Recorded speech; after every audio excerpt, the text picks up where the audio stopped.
Assalamualaikum warahmatullahi wabarakatuh. Jumpa lagi dengan channel PPS Pilihan Porto Sehat. Hari ini benar-benar merupakan hari gempa bumi. Ya, hari ini benar-benar merupakan hari gempa bumi. Sampai saat pembukaan pada hari ini tadi jam 9 tepat langsung bumi tenggelam ke dasarnya alias ARB, ya, alias ARB, di mana ARB di harga 294. Kalau kita lihat secara keseluruhan, hampir keseluruhan saham pada hari ini merah merona, ya, merah merona. Hampir tidak ada saham yang hijau, ya, semuanya merah merona, ya, tanpa kecuali, ya. Bahkan transaksi-transaksi yang sampai 7,3 triliun yang dicapai tertinggi oleh BBCA ini, itu pun karena tekanan jual yang luar biasa.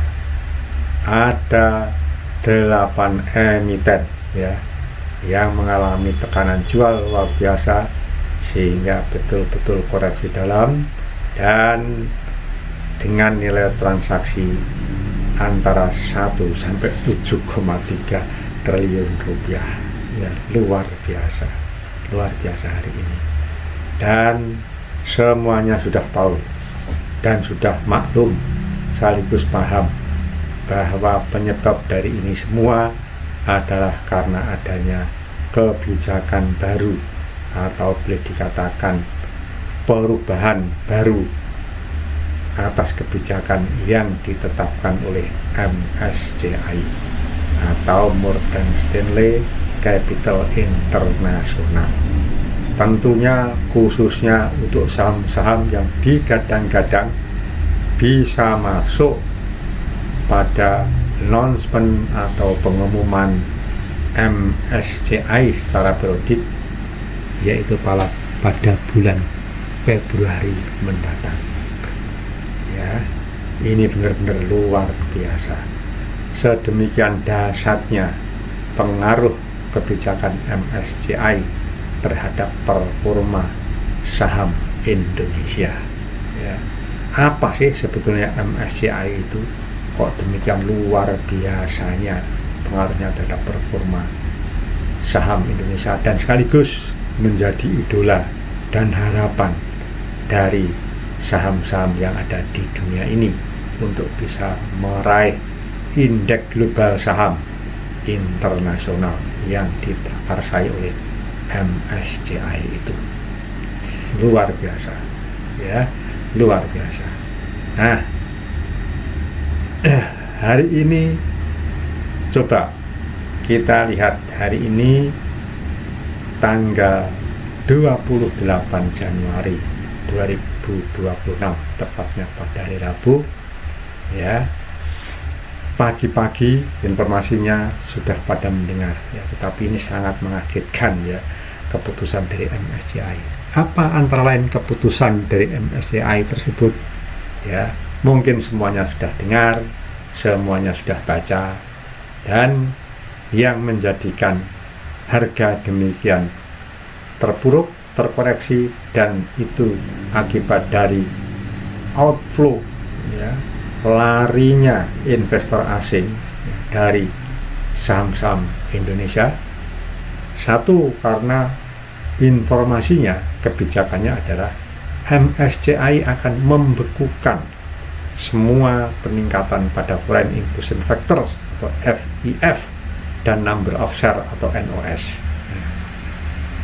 Yang berikutnya, MSCI tidak akan menerapkan penambahan indeks pada MSCI Investable Market Index. Wah, ini juga luar biasa, ya. Berikutnya, MSCI tidak akan menerapkan migrasi ke atas di seluruh indeks segmen ukuran, termasuk dari small cap ke standar. Ini juga luar biasa ini, ya, luar biasa, ya. Dan kemudian satu lagi, ya, bahwa perlakuan ini dimaksudkan untuk mengurangi risiko, ya, perputaran indeks dan investability, ya, sekaligus memberikan waktu bagi otoritas pasar terkait untuk memberikan peningkatan transparansi yang berarti. Nah, ini juga luar biasa. Bahkan ada dua, ya, yang cukup mengkhawatirkan atas kebijakan dan keputusan dari MSCI itu adalah bahwa jika dalam peningkatan transparansi yang diperlukan hingga Mei 2026, ya, belum didapatkannya, ya, aksesibilitas dan investabilitas yang memadai, maka, ya, satu, akan dilakukannya pengurangan bobot dalam indeks pasar berkembang MSCI untuk semua sekuritas Indonesia. Yang kedua, nah ini yang cukup mengkhawatirkan, potensi reklasifikasi Indonesia dari pasar berkembang atau emerging market menjadi pasar perbatasan atau frontier market. Wah, ini yang kemudian menjadikan para investor asing itu lari tunggang langgang, ya, meninggalkan arena, ya, keluar dari saham-saham Indonesia secara serentak, sehingga sampai yang namanya IHSG ketika pembukaan tadi pagi itu sudah langsung terpuruk di 6%, kemudian naik sampai 8,3%, dan hari ini ditutup di 7,35%. Luar biasa. Ini adalah sebuah koreksi yang cukup dalam di luar kejadian saat COVID tahun 2020, ya, itu, ya.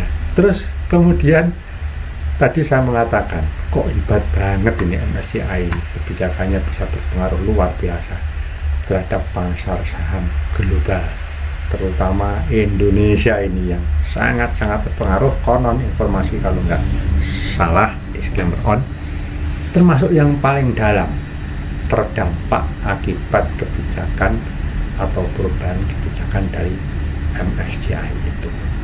Baik, coba kita lihat, ya, kita belajar bersama-sama apa sih sebetulnya MSCI, siapa di balik MSCI dan sebagainya. Kita coba lihat bersama-sama, ya, kita lihat bersama-sama, ya, pengaruh MSCI pada investasi saham, ya. Dasarnya MSCI terhadap performa saham atau harga saham, ya.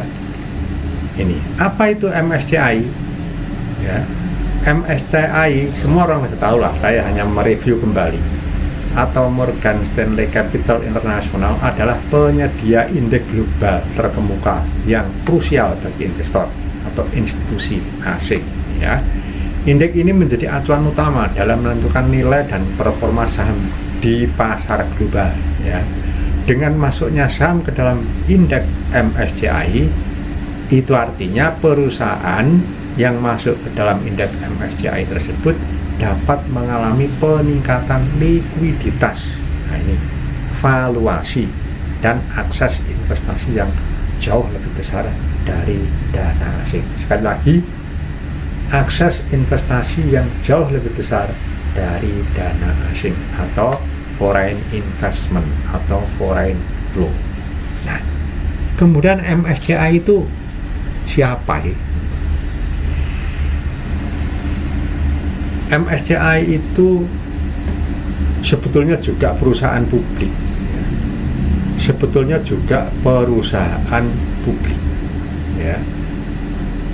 Nama resminya adalah perusahaan MSCI Incorporation, ya. Dahulu itu sebetulnya merupakan bagian dari Morgan Stanley, namun sejak tahun 2007 MSCI ini dipisahkan atau spin off lah, ya, dan berdiri sebagai perusahaan independen. Artinya mulai saat itu MSCI bukan lagi milik Morgan Stanley, hanya atau meskipun namanya masih dipakai. Nah itu sejak tahun 2007. Terus apakah MSCI ini perusahaan publik? Oh ya, MSCI ini terdaftar di bursa saham New York, ya, kode sahamnya MSCI, ya. Jadi artinya apa? Karena dia sebagai perusahaan publik, ya siapapun termasuk investor retail maupun institusi bisa membeli saham MSCI tersebut, ya. Nah, pemiliknya, mayoritas pemilik atau owner, ya, dari MSCI ini itu adalah institusi global, ya. Misalnya Vanguard, ya, BlackRock, State Street, ya. Jadi tidak ada satupun bank atau negara yang mengendalikan MSCI, ya. Tidak ada, ya. Tidak ada, ya kan? Nah, kantornya di mana? Ya jelas kantornya itu di Amerika Serikat, di New York sana, ya kan? Dan juga karena ini merupakan institusi global, juga ada beberapa office, ya, antara lain di London, Hong Kong, Singapura, Tokyo, ya, di India itu ada di Mumbai, di Frankfurt, ya, dan di beberapa kota besar lainnya di dunia ini, ya. Jadi memang MSCI ini adalah benar-benar merupakan penyedia indeks global saham atau indeks provider, ya, sekaligus sebagai penyedia data dan analis pasar keuangan, ya, dan juga sebagai penyedia benchmark investasi. Nah itu, ya. Di dalamnya siapa yang masuk, ya, ya fund manager, dana pensiun, ya, yang masuk di indeks tersebut, ya. Nah itu. Nah, tentunya sebagai penyedia indeks global, ya, MSCI, masa itu agak kami sosolan kalau ngomong MSCI itu, ya, mestinya netral dan transparan, ya, tidak memihak negara manapun, ya, emiten atau grup tertentu, ya. Dan keputusan MSCI itu berdampak luar biasa, triliunan dolar dari dana global, ya. Makanya bicara masalah MSCI, ya, itu artinya bicara masalah pasar dunia yang bergerak. Nah itu, ya, itu. Jadi demikian hebatnya, ya, demikian. Karena apa? Karena yang masuk di sana itu adalah big fund, ya, pasif big fund, ya, yang ketika ada emiten masuk maka wajib baginya untuk langsung meletakkan dananya, ya, sebagai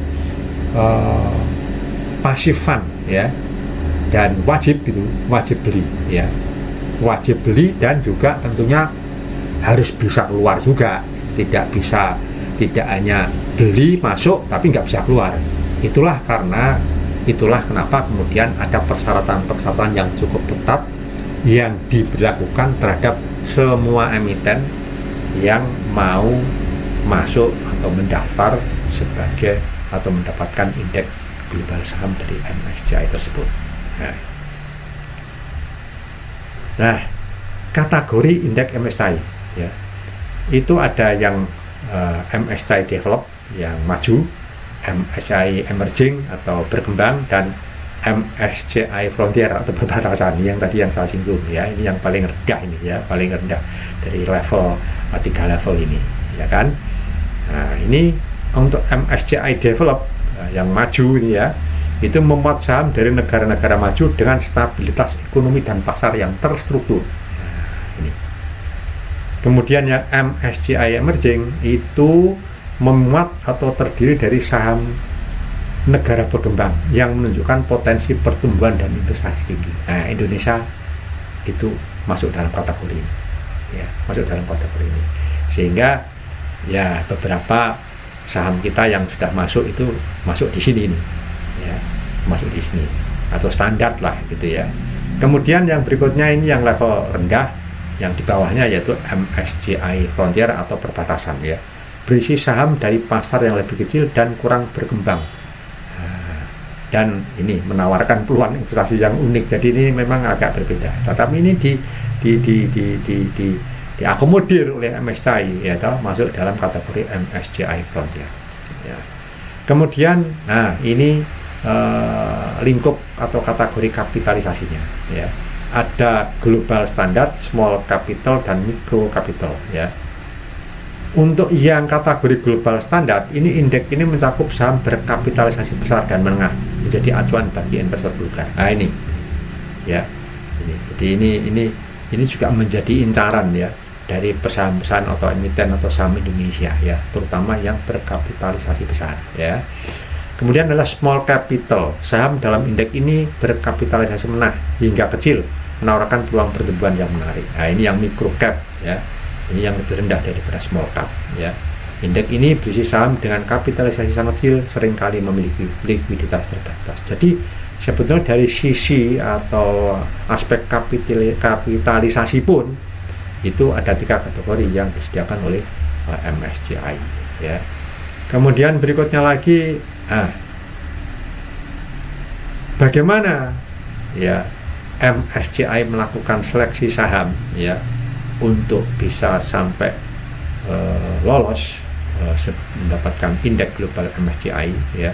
Yang pertama ya jelas ya, harus terdaftar resmi, saham harus terdaftar di bursa resmi untuk memenuhi kriteria masuk indeks MSCI. Kalau masing-masing di negaranya, kalau di Indonesia ya masuk di bursa efek Indonesia dan resmi. Kalau belum masuk resmi ya tidak bisa ya kan. Kemudian bukan ETF, saham yang tidak termasuk dalam kategori ETF atau instrumen derivatif akan dipertimbangkan, ini tidak termasuk ini. Dan ya ini tidak dalam posisi suspensi, saham tidak boleh dalam kondisi suspensi ya, suspensi perdagangan yang berkepanjangan untuk masuk dalam indeks. Ini juga menjadi salah satu poin seleksi untuk bisa masuk ke MSCI Indeks Global Saham ya. Berikutnya lagi, nah ini cukup ketat dan ini juga salah satunya yang menjadi bahan pertimbangan sampai dikeluarkannya konklusi dan kebijakan, sehingga menjadikannya hari ini IHSG merah merona ya kan. Ini free float market cap ya kan, konsepnya apa sih? Free float adjusted market cap itu menghitung hanya saham yang dapat diperdagangkan oleh publik.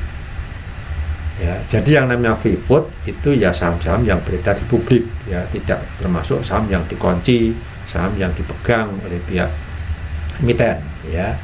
Nah pengaruhnya apa? Pengaruhnya harapannya semakin tinggi nilai free floatnya, semakin besar peluang saham untuk masuk indeks MSCI. Kok bisa begitu? Iya, karena memang big fund yang bersifat pasif dan wajib masuk di emiten-emiten yang mendapatkan indeks global MSCI itu karena jumlahnya, nilainya jumbo gede ya, sehingga dia memerlukan free float yang gede juga.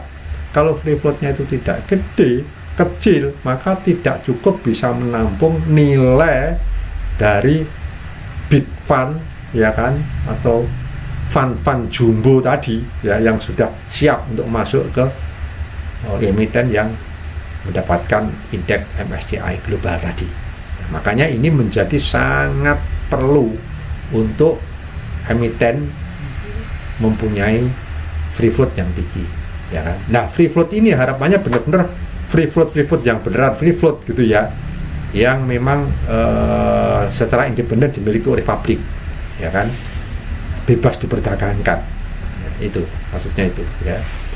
Nah ini MSCI menargetkan sekitar 85% dari total kapitalisasi terbesar di negara bersangkutan. Nah, ini. Kemudian, nah ini juga menjadi persyaratan yang cukup serius, yaitu apa? Investability dan likuiditas. Ini menjadi persyaratan juga yang khusus ya ditegaskan oleh MSCI. Ya. Satu, yang menyangkut masalah volume transaksi. Volume transaksi harian harus besar dan konsisten ya. sehingga dapat menciptakan likuiditas yang diperlukan untuk investasi. Jelas harus besar. Kalau nggak besar gimana dia bisa masuk? Sekaligus kalau nggak besar bagaimana dia bisa jualan? Nah ini dia minta kepastian, minta konsistensi, ya kan? Tapi kalau nggak konsisten, kadang-kadang besar, kadang-kadang transaksinya kecil, wah dia nggak mau, berisiko, ya. Bisa-bisa dia bisa masuk, nggak bisa keluar. Nah ini yang tidak ada. Makanya ini memang sangat ketat MSCI di dalam memberikan indeks globalnya kepada emiten yang register, ya. Ini sangat ketat. Jadi oleh karenanya maka di setiap periode 4 kali dalam setahun, ya, itu dilakukan rebalancing. Rebalancing itu bisa jadi yang tadinya masuk MSCI pada satu level atau standar tertentu itu bisa turun, ya, levelnya, atau bahkan malah terdepak keluar, ya karena mungkin terus pensi, mungkin tidak stabil, tidak konsisten, ya toh, nilai transaksi hariannya itu nggak liquid lagi, ya, nggak mau dia, bahaya itu, ya, bahaya. Bisa-bisa dia masuk dengan nilai jumbo, setelah itu trap, nggak bisa jualan, ya, itu. Makanya ini ada rebalancing yang dilakukan setiap 3 bulan sekali, ya, 4 kali dalam setahun, ya. Kemudian struktur kepemilikan, ini juga penting. Jadi harus diperhatikan kepemilikan publik, maksudnya yang ada di free float tadi, ya, yang tersebar membuat saham lebih menarik untuk investor asing dan meningkatkan stabilitas. Artinya free float itu ya benar-benar real free float gitu, amit-amit, ya. Saya pikir nggak ada lah yang punya niatan, yang punya nomini gitu, kelihatannya free floatnya besar tapi janjiannya bukan yang lain gitu, ya. Tapi saya pikir tidak ada, semuanya punya niatan yang baik, ya. Kalau free float ya free float beneran gitu, ya benar-benar bebas, ya, diperjualbelikan oleh publik. Nah, sehingga pihak asing pun, dana asing pun dalam hal ini yang jumbo, ya, bahkan punya kewajiban untuk meletakkan dananya di emiten yang sudah tergabung dalam indeks MSCI, itu benar-benar tidak terperangkap, tidak tertrap, ya kan, benar-benar memang, ya, dia beli saham yang benar-benar freely, ya, freely traded in public gitu loh, gitu. Kemudian ini akses investor ini dalam arti investor lebih kepada dana asing masuk atau foreign investor, ya, tanpa batasan atau pembatasan kepemilikan asing. Nah, maunya begitu dia, jangan mau dibatasi. Nah iso ya sebanyak-banyaknya dia, sebanyak-banyaknya, ya kan. Nah, transaksi menjadi lebih mudah, menarik, lebih banyak investasi dari luar negeri. Nah, maunya dia itu ya kalau bisa sebanyak-banyak dia masuk gitu, ya. Ini, ya, accessibility, ya, atau investability, ya, ini, dan likuiditas. Ini dua hal yang satu hal yang sangat penting di luar nilai atau besarnya free float yang tadi kita sampaikan di depan. Itu, ya. Ini adalah kebanyakan kenapa tidak bisa masuk atau tidak lolos, itu karena yang pertama karena free floatnya, yang kedua karena ya tidak memenuhi aspek investability dan likuiditas ini. Ya. Oleh karenanya menurut MSCI, ya, saat ini jangan dulu, ya, depending dulu lah, mungkin kalau saya bahasakan seperti itu, depending dulu untuk secara kepemilikan harus dibenahi, ya, transparansinya harus dibenahi, ya kan, bahkan di waktu sampai dengan bulan Mei, ya, termasuk juga free floatnya, ya, tadi sudah kita sampaikan beberapa hal yang kita tahu semua lah, yaitu ada di beberapa media dan bahkan disampaikan secara official, ya, secara resmi, ya, apa-apa yang menjadi kebijakan dan keputusan dari MSCI sehingga sampai terjadinya gempa bumi hari ini, hari Rabu tanggal 20 berapa ini? Tanggal 29 ya, tanggal 29 ya. Pokoknya hari Rabu ya. 2026 ya, Januari. Itu. Ya, karena itu. Nah, ini dipending dulu lah, berarti begitu. Pending dulu. Jadi ya kita belum bisa berharap untuk saham-saham yang berharap masuk di announcement atau pengumuman atau rebalancing pada bulan depan Februari ini, ya kita tidak bisa berharap karena sudah menjadi keputusan dari pihak MSCI bahwa itu akan dipending ya sampai ada perbaikan dua hal tadi, antara lain masalah transparansi kepemilikan ya, kemudian free float-nya ya. Karena barangkali MSCI itu belum melihat itu secara pasti ya, sehingga perlu dilakukannya adjustment ulang. Itulah kira-kira seperti itu, bahasa gampangnya itu seperti itu ya. Itu bahasa gampangnya seperti itu.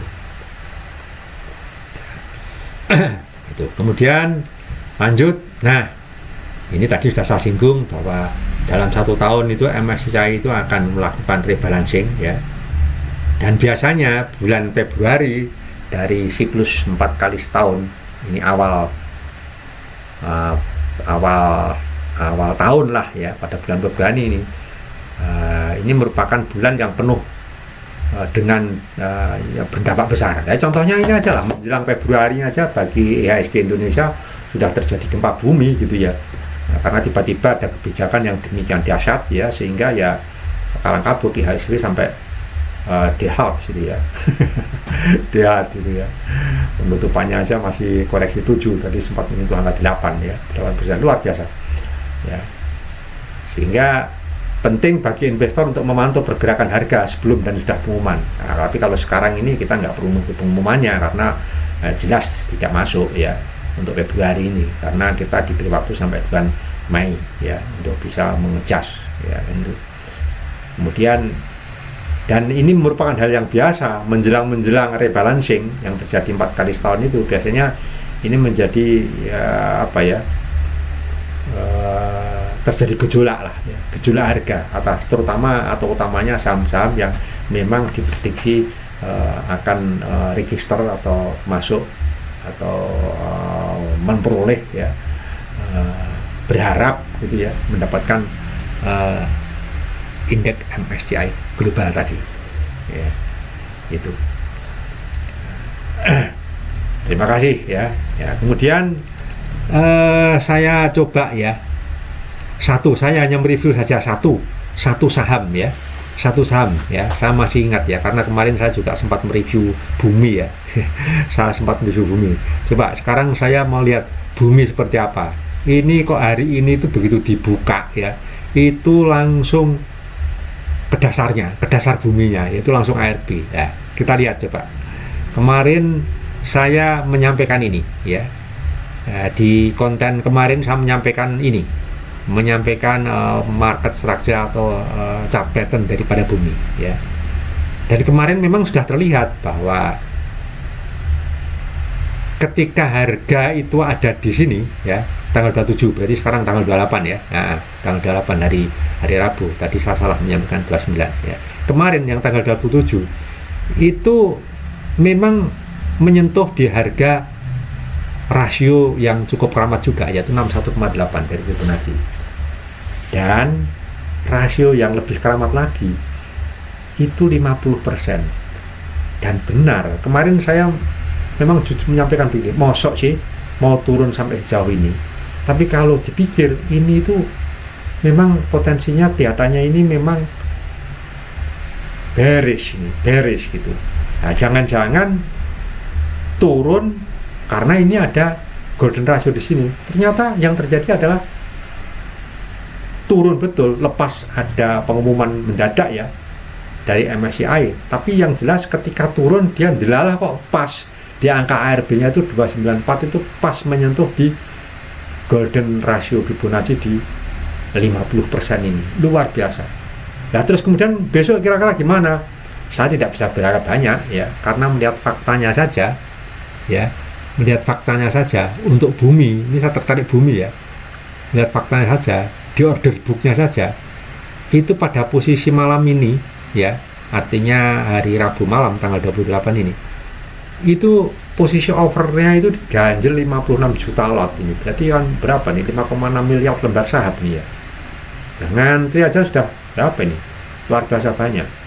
Jadi saya nggak bisa bayangkan kira-kira besok pagi ya, ketika buka itu mampu nggak gitu ya menampung gerojokan atau air bah yang sebesar kurang lebihnya itu 56,8 juta lot ini.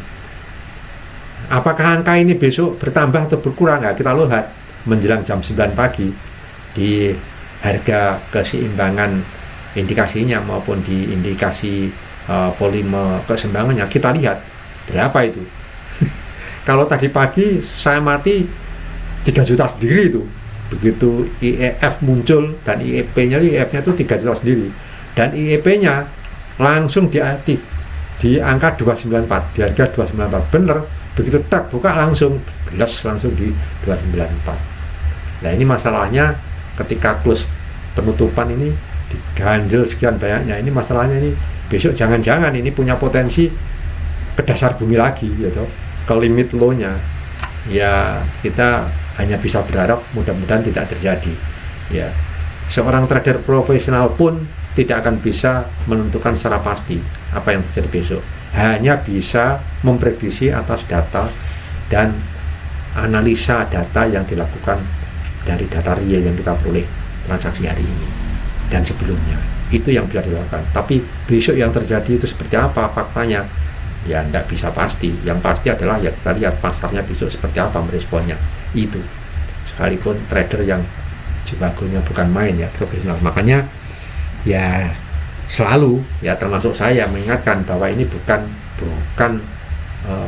ajakan untuk menjual atau membeli ya, bukan ini hanya sekedar pemahaman dan pembelajaran ya, disclaimer on ya, bahwa dalam melakukan sebuah analisa saham kita harus benar-benar based on data ya, based on data ya, tidak awang-awang ya, tidak asal ngikut gitu ya, bahaya itu ya, bahaya. Ya, cuman memang kalau kita amati ya, begitu bumi ini jatuh di dasar bumi, ARB alias ya, wah demikian derasnya ya, hijau-hijaunya itu yang mendung itu banyak banget ya. Saya paham semuanya berharap besok terjadi pantulan ya, dan saya paham juga bahwa asumsinya harga 294 itu adalah harga yang terendah untuk bisa diharapkan mantul atau pullback ke bullish lagi ya, itu ya, mudah-mudahan seperti itu ya, mudah-mudahan seperti itu, tidak langsung terjerumus ke menuju ke ini, karena ini masih ada ini masih ada support yang kuat ini ya kan, di 2450 ini ya, di 250-an lah, 250-an ini ya, di Fibo 38,2 ini ya, ini bisa saja ini jatuh lagi ke sini baru mantul setelah sampai ke harga ini, karena ini ada semacam support lantai kuat banget ini di sini, karena sejarahnya dulu pernah dipakai untuk akumulasi. Ini akumulasi nih ya kan. Nah, ini kan ada zona support resistance yang cukup panjang ini ya kan, cukup panjang berapa hari ini, mulai dari sini tanggal 13 bulan 11 sampai tanggal 8 bulan 12, cukup panjang ini. Ketika itu kita pastikan ini akumulasi ya, akumulasi untuk naik ya. Nah, ini sudah mau dekat-dekat sini, ini sudah sampai di sini nih, udah 294 ini. Jangan-jangan besok dijelokkan lagi ke sini karena memang masih belum hilang ya suasana bombastis yang diakibatkan oleh kebijakan dari MSCI itu ya. Terlihat dari tekanan jual yang masih nongkrong sebagai ganjelan yang sebesar 50 juta lebih lot tadi ya, yang siap untuk digerojokkan besok pagi ya. Itu jadi disclaimer on, ini hanya sekedar analisa, bukan merupakan ajakan beli maupun jual ya. Tapi yang jelas pada hari ini bisa dikatakan hampir semua saham ya, utamanya saham yang ada di sektor ya infrastruktur, properti dan energi ya. Tapi juga perbankan ini kena juga nih, BCA ini 6% ya kan, hampir semua ya kan, hampir semua kena semua. Ini kena domino efek lah dari kebijakan atau keputusan dari MSCI menjelang announcement ya, yang bagi kita di Indonesia ini belum bisa berharap untuk bisa masuk di bulan depan ini, tapi masih diberi waktu untuk melakukan adjustment ya, sampai dengan bulan Mei 2026. Baik, mungkin itu yang bisa kita sampaikan, evaluasi atas apa yang terjadi pada hari ini tanggal 28 Januari 2026 hari Rabu. Mudah-mudahan bisa memberikan tambahan insight ya, dan kehati-hatian kita ya. Kalau saya sih sementara agak menghindari dulu saham-saham yang terafiliasi dengan MSCI ya, sampai mereda baru kemudian kita lihat perkembangannya bagaimana. Kalau saya seperti itu, tapi ini disclaimer on ya. Itu oke, barangkali bermanfaat untuk kalian ya. Kalau memang bermanfaat silahkan like dan subscribe. Barangkali juga bisa memberikan manfaat kepada teman-teman kalian, silahkan di share. Terima kasih atas perhatiannya, atas atensinya. Wassalamualaikum warahmatullahi wabarakatuh.